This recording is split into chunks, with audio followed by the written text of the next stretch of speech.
Olá, gente, tudo bem? Eu sou a enfermeira Dayana e eu vou falar um pouquinho sobre oxigenoterapia domiciliar, né?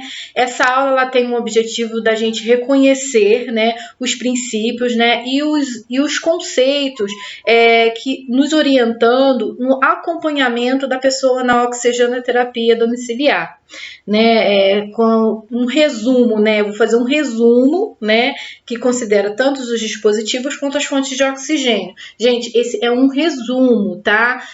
Depois, no final, eu vou estar colocando as referências, se vocês quiserem fazer uma leitura mais aprofundada, tá? Eu vou deixar lá no finalzinho do vídeo as referências para vocês, tá? Então, vamos lá.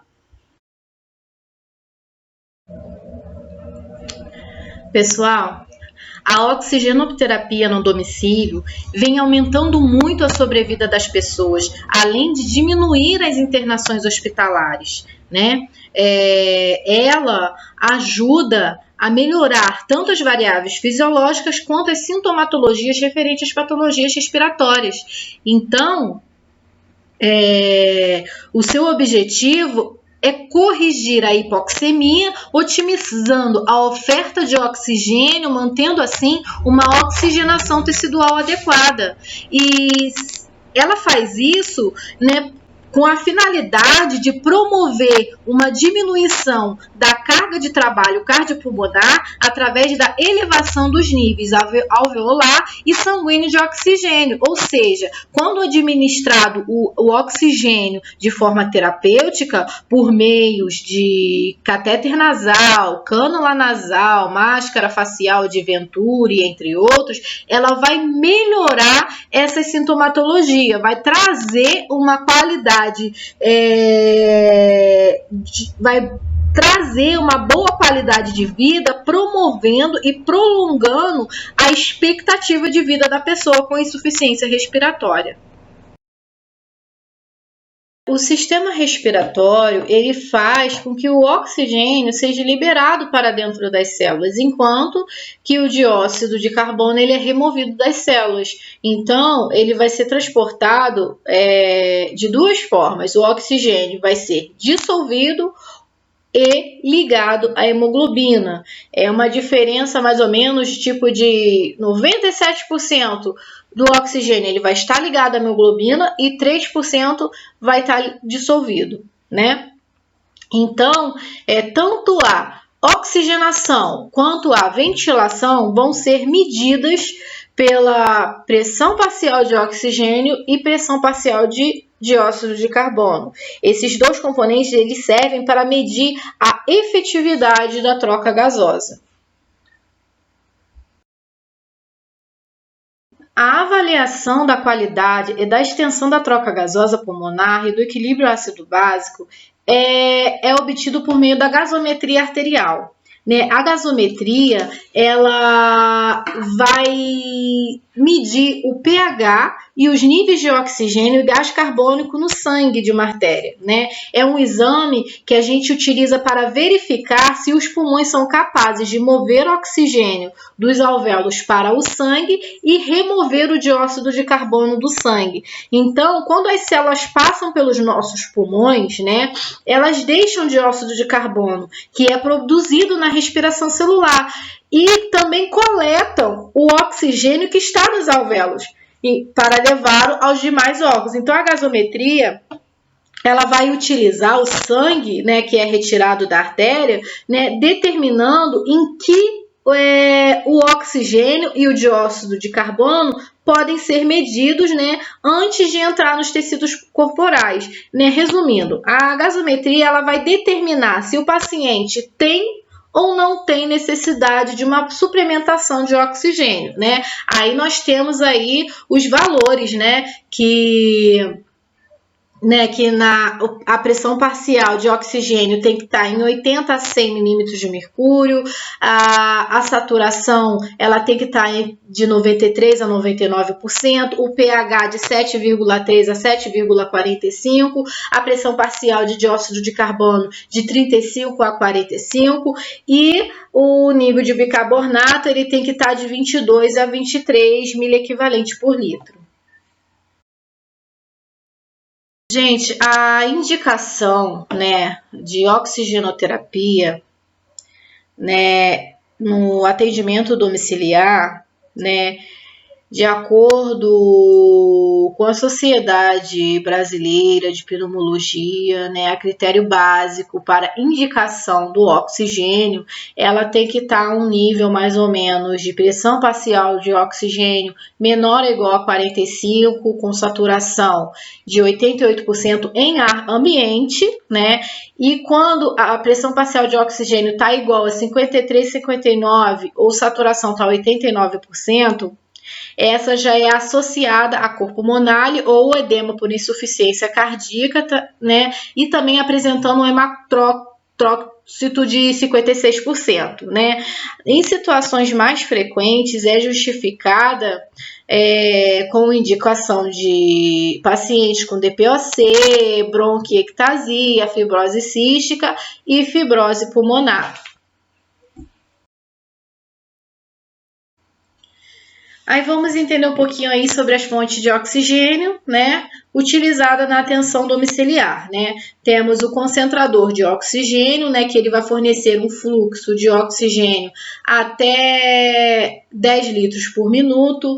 Temos o cilindro de gás sob pressão, que vai constituir melhor opção quando houver indicação de alto fluxo de oxigênio, ou seja, mais de 4 litros por minuto, estando a pessoa em repouso, né? E temos o oxigênio líquido, né? Que ele é armazenado a 180 graus Celsius, né? Ele pode ser transportado na mochila, né? E ele é atrelado a uma válvula, né, e substitui, né, o catéter nasal comum, né? Pessoas com doenças respiratórias avançadas não conseguem usar por causa da válvula, né? Então elas vão apresentar dispneia. Mas vamos lembrar um pouquinho aqui sobre as vantagens e as desvantagens, né, dessas fontes de oxigênio. O cilindro de oxigênio, né, a vantagem dele é porque que ele é armazenado por longo tempo, né, sem perdas, e também existem pequenos cilindros, né, para locomoção. Ele tem vários, né, tipos de tamanho. A desvantagem é que ele é um custo variável, né, que é conforme necessidade do cilindro que a pessoa precisa. Ele é pesado e grande e não pode sofrer quedas, né? Já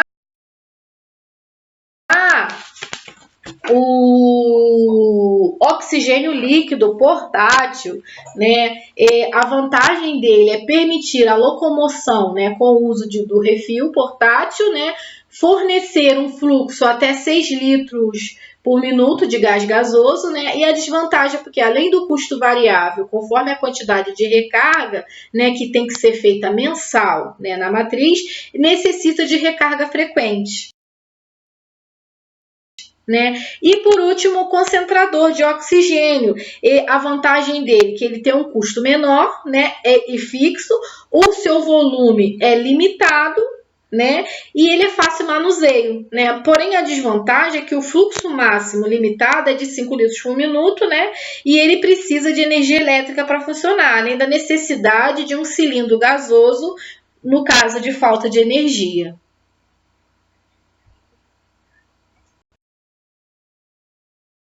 Bem, existem dois tipos de sistemas de oxigenoterapia.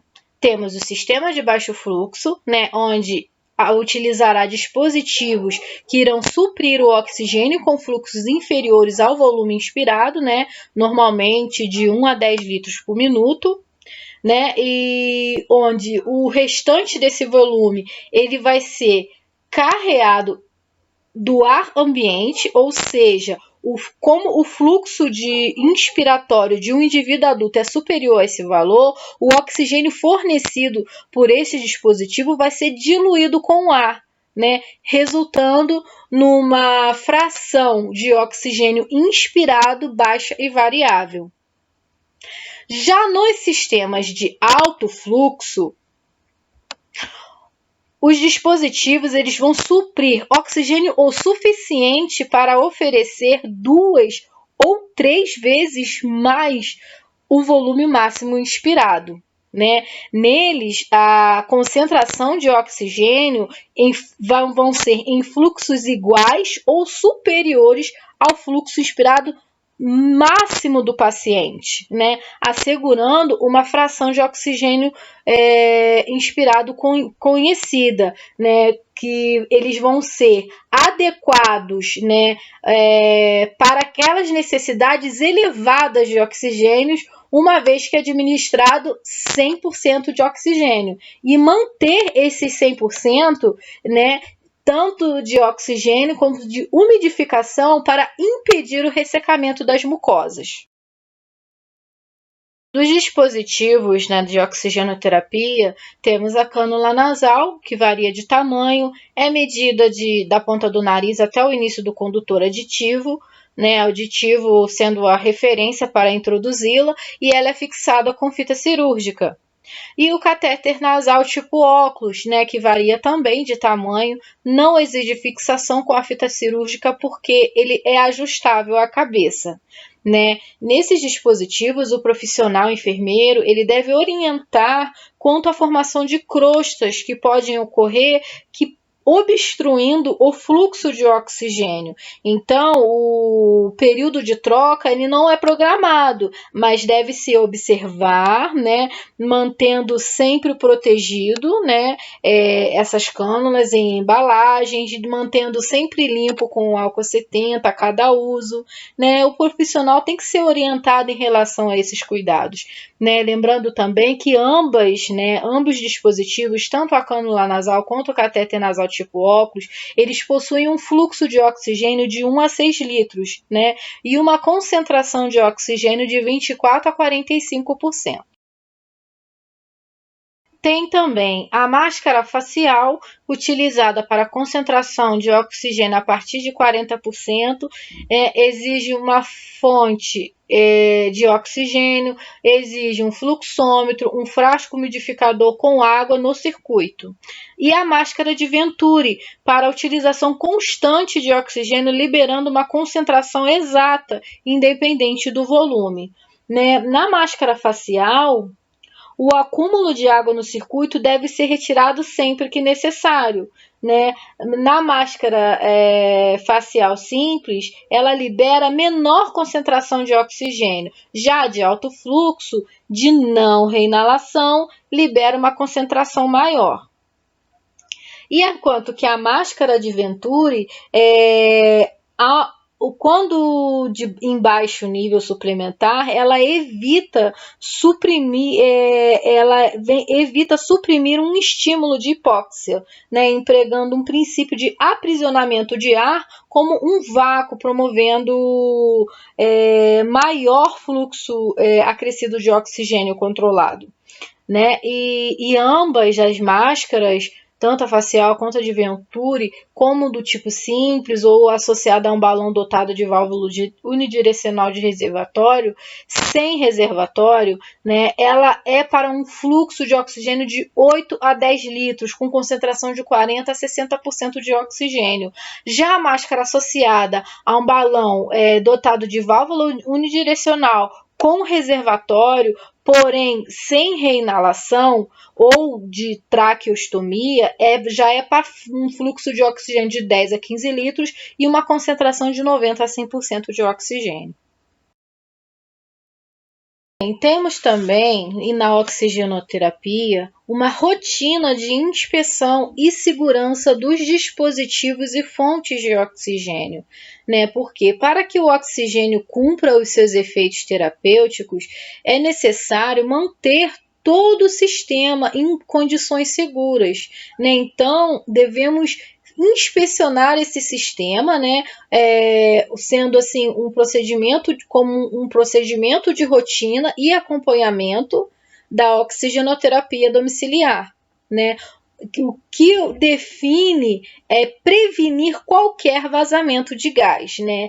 Dentre elas, nós vamos ter o cilindro de oxigênio com cânula redutora, né? Onde o cilindro vai ser posicionado em local plano e seco, as válvulas do cilindro e as redutoras de pressão devem ser sempre ajustadas e atarrachadas de maneira a impedir qualquer vazamento de gás, né? E já o concentrador de oxigênio, né, antes da gente ligá-lo a energia elétrica, devemos conferir a voltagem. Né? É muito importante que se confere a voltagem, confere, monitora o ajuste da rosca que fixa o umidificador ao concentrador, sempre de forma a observar também qualquer vazamento de gás.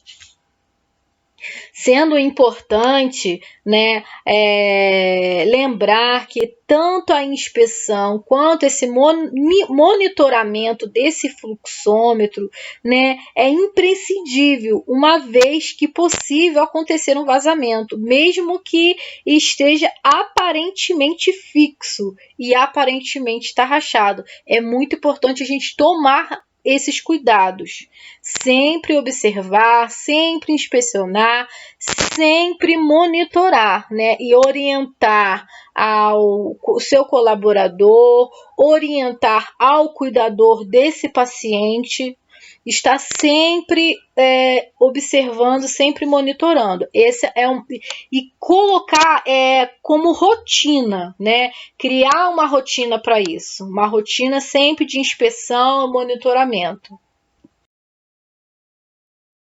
Bem, na oxigenoterapia, né, nós temos umas complicações mais comuns, né, que é a ruptura da integridade da pele, o ressecamento de mucosas, a epistaxe, né, uma infecção secundária da mucosa nasal, a toxicidade de oxigênio. Gente, a toxicidade pulmonar por oxigênio pode ocorrer quando utilizada em frações inspiradas superior a 50%. Por longos períodos. Então é muito importante a gente observar, seguir a prescrição, né? Porque utilizar o recomendado. Então recomenda-se o uso menor de fluxo de oxigênio necessário para manter a saturação adequada a cada caso, de acordo com a prescrição médica sempre, né? Tem também a atelectasia, né? Ela, quando a via aérea está ocluída, vai fazer com que ocorra um colapso, né? Pulmonar, a atelectasia em si, né? Então, quando o ar fica aprisionado, né, e os gases são absorvidos pelo sangue, né, e ele perfunde, né, num local anatômico, causando um colapso. Então, essa taxa de absorção vai depender da solubilidade dos gases, né? O ar ambiente absorvido de 2 a 3 horas, o oxigênio a 100% é absorvido em poucos minutos. Então, isso vai ocasionar um colapso muito rápido da unidade pulmonar, né? Por isso que é uma das complicações que também temos que observar. Tem também a parada respiratória, né? Por exemplo, as pessoas com DPOC, o estímulo para a respiração, né, é a diminuição do oxigênio no sangue, que vai causar um estímulo hipóxico, né? Nessa forma, a administração de altas quantidades de oxigênio vai corrigir essa hipóxia e a pessoa vai perder o estímulo para a respiração, podendo evoluir então por uma parada respiratória, né? E temos também a narcose por retenção de oxigênio, manifestada por cefaleia, desorientação, confusão mental e alteração do nível de consciência.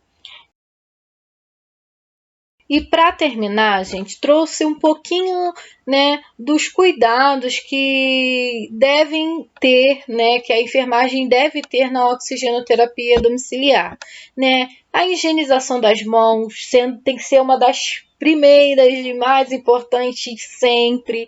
Ajustar o dispositivo com segurança, avaliar os sinais vitais antes e depois da oxigenoterapia, verificar o funcionamento do sistema, que foi falado lá atrás, sobre a inspeção, sobre a manutenção, né? Observar como que tá esse fluxo, se está tendo algum vazamento, né? Manter os níveis de aquecimento e umidificação dos gases sempre em temperatura ideal, verificar o percentual de oxigênio, né? Ou seja, aquele percentual tem que ser de acordo com a prescrição médica, sempre. Não se esquecer de rotular o frasco com data e horário, assina e carimba. O paciente sempre em posição de Foley. Registrar o procedimento, gente, não esquecer de registrar. Fez, registra, porque assim, um mínimo detalhe que às vezes a gente deixa de registrar, entendeu? Pode ser um problema futuro. Então, registra tudo, entendeu? Manter também o frasco umidificador sempre aquecido, verificar a cânula e a máscara a cada 8 horas, isso é muito importante, tá? Esses aqui são alguns, né, cuidados, sendo assim, que eu vejo como um dos mais importantes, né, que a gente deve utilizar na oxigenoterapia domiciliar. Tá bom? Eu espero, né, de coração, que todos, né, que assistiram essa aula, que estão assistindo, que todos tenham gostado, entendeu? É uma aula, assim, é um resumo sobre a oxigenoterapia domiciliar, né? E tipo, foi feito tudo com muito carinho, tá? Feito com muita. Espero que vocês tenham gostado da minha explicação, porque eu ainda sou um pouco nova nessa questão de aulas de vídeo, né? Vocês aprendem, eu aprendo com vocês também. Espero que vocês gostaram muito. Não esqueçam de dar um like, né? Não esqueçam de se inscrever no meu canal, divulgar. Se vocês tiverem qualquer dúvidas, ou tiver um assunto, uma sugestão de um assunto para ser explicado, para ser uma sugestão de alguma aula, bota aqui no comentário também. Lá no início do vídeo lá tem também o meu e-mail, entendeu? Posso deixar também aqui na descrição o meu e-mail para vocês poderem me mandar e-mail. Eu vou ficar muito contente em responder a cada um. Muito obrigada.